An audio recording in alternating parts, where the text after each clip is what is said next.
In this video, we are going to explore subnetting with Classless Inter-Domain Routing, also known as CIDR, and variable length subnet masks. Let's dive in and understand how these techniques help in efficient network management. What exactly is CIDR? Classless Inter-Domain Routing is a method used for allocating IP addresses and efficiently routing IP packets. It was introduced to replace the older classful network addressing system, primarily to slow down the exhaustion of IPv4 addresses and tackle the growing complexity of routing tables. CIDR helps in making better use of available IP addresses and simplifies network management. Now let's talk about CIDR notation. CIDR notation involves adding a prefix length to the IP address, for example, 192.168.1.0/24. In this notation, 192.168.1.0 is the network address, and the /24 indicates the prefix length, which defines the subnet mask. Let's further understand the CIDR notation.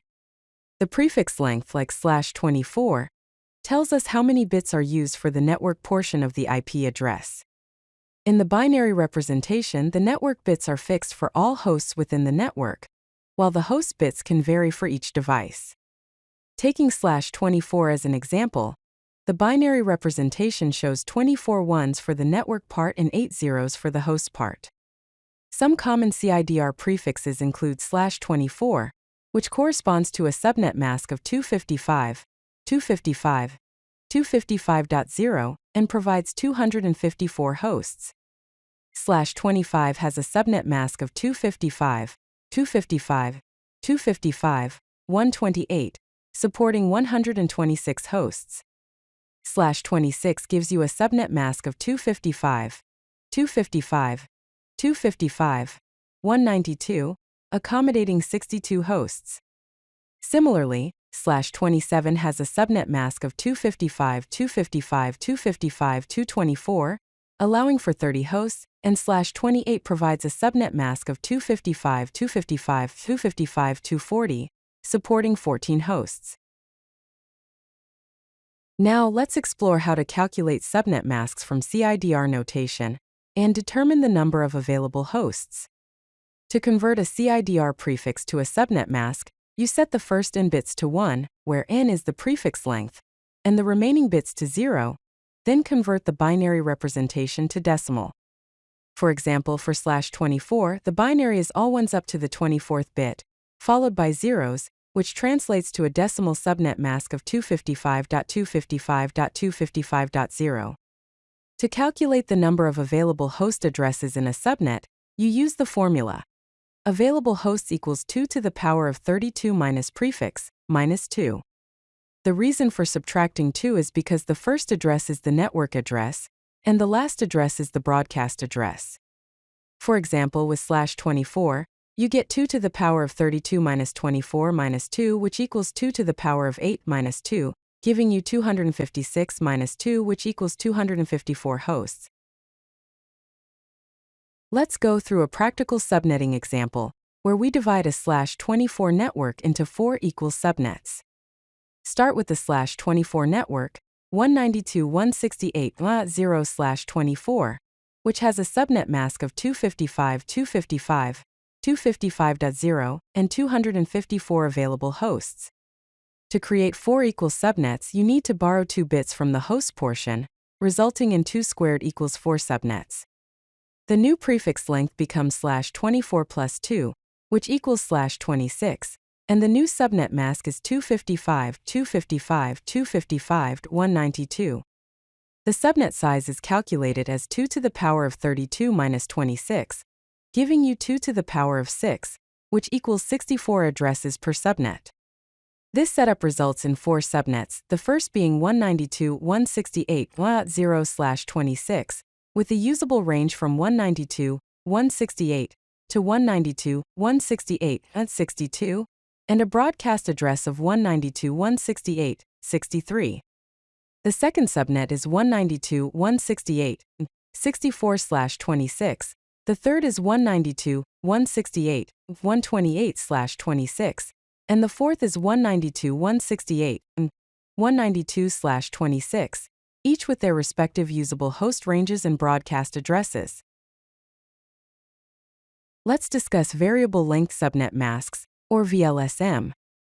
VLSM allows networks to be divided into different size subnets, unlike traditional subnetting where all subnets must be the same size. This enables more efficient use of IP address space by allocating subnet sizes based on the actual number of hosts needed. The benefits of VLSM are numerous, including efficient IP address utilization, reduced IP address waste, better alignment with network requirements, support for hierarchical network design, and enabling route summarization. With VLSM, you can create subnets of varying sizes from a single address block, providing flexibility in network design. For instance, from a 192.168.0/24 network, you can create a /25 subnet with 128 addresses and 2/26 subnets, each with 64 addresses. You can further subdivide these as needed, creating a mix of subnet sizes to match your network's specific requirements. Here's a practical example of using VLSM. Imagine you are assigned the network 192.168.0/24 and need to create subnets for different departments with varying host requirements.